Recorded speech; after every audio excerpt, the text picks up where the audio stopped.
Hi. So much of your book and your story is about your ability and willingness to take risk, professionally, personally, public risk. And it would be irresponsible of me as a mother in Washington Park who was part of the no LNG struggle not to bring this up and take a risk myself. So I just want to say thank you. And also to mention that there were multiple state agencies in that process, it was brought up earlier, that could have stopped the building of that liquefaction facility at the state level, one of them being the DEM. And there were a series of permits that could have been utilized to stop this process. One of the things that in one of the permitting processes was that they were using a map that described our predominantly low-income Black and Brown community not as an EJ community.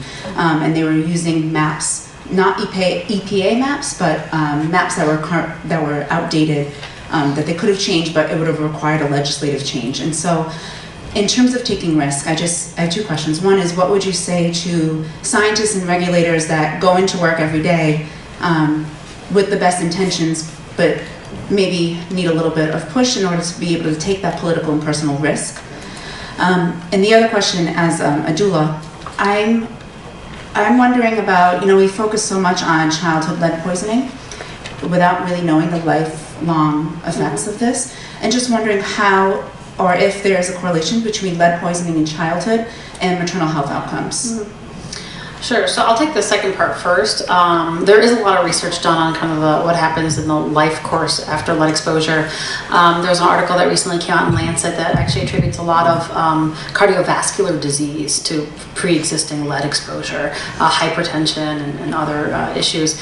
But it's been known to impact things like gout and kidney disease and early dementia, economic earning long term. So there's a lot that has been looked at in terms of what happens over time and with seniors and adults. I was often kind of, in our community meetings in Flint, people would be like, you are only talking about the kids, what about adults and seniors? And we would kind of share the research and science. Obviously it impacts everybody, but we worry about the children the most because that's when they're so developmentally vulnerable.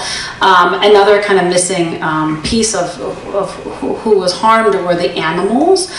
So people would attack me like, my cat got hurt, my dog got hurt, and often our pets are usually the first victims of environmental issues, health issues. They're kind of closest to the ground, they're closer to the environment. They were getting their water from non-potable water sources, so like the laundry tub or the hose, and the lead levels can be different in those faucets. They have more lead content. So it was often the animals that were the first to present with issues. So Michigan State University actually has an amazing vet school. They came in and did animal clinics for the pets and did lead testing.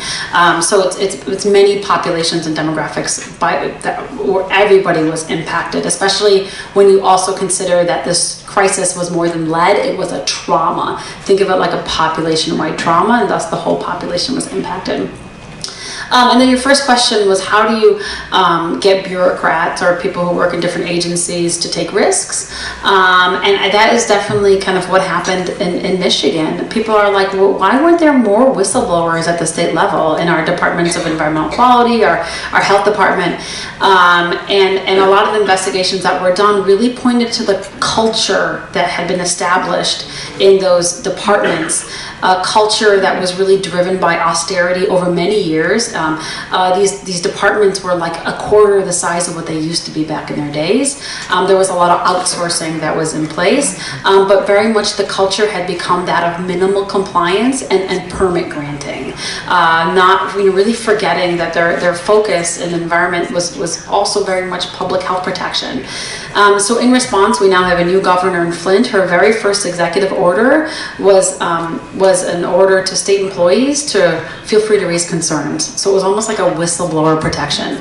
Like if you have any concern that you're worried that that endangers the health and the environment of Michigan, feel free to raise that concern. So for some more kind of transparency and better communication.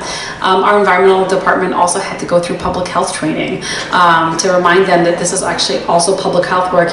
You guys are awesome. Your drinking water division is under your health department. In many places, is drinking water divisions are under environmental departments, and then they really forget that their work is also public health too.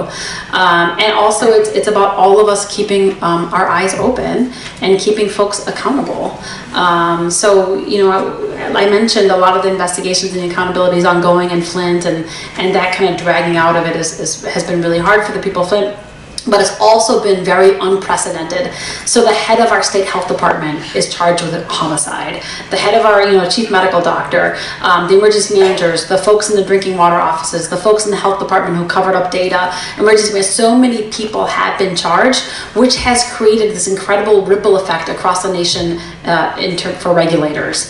That, oh, maybe I better do my job. Like I make it, you know, charge. That shouldn't be like why you do your job. You should just do your job because you do your job.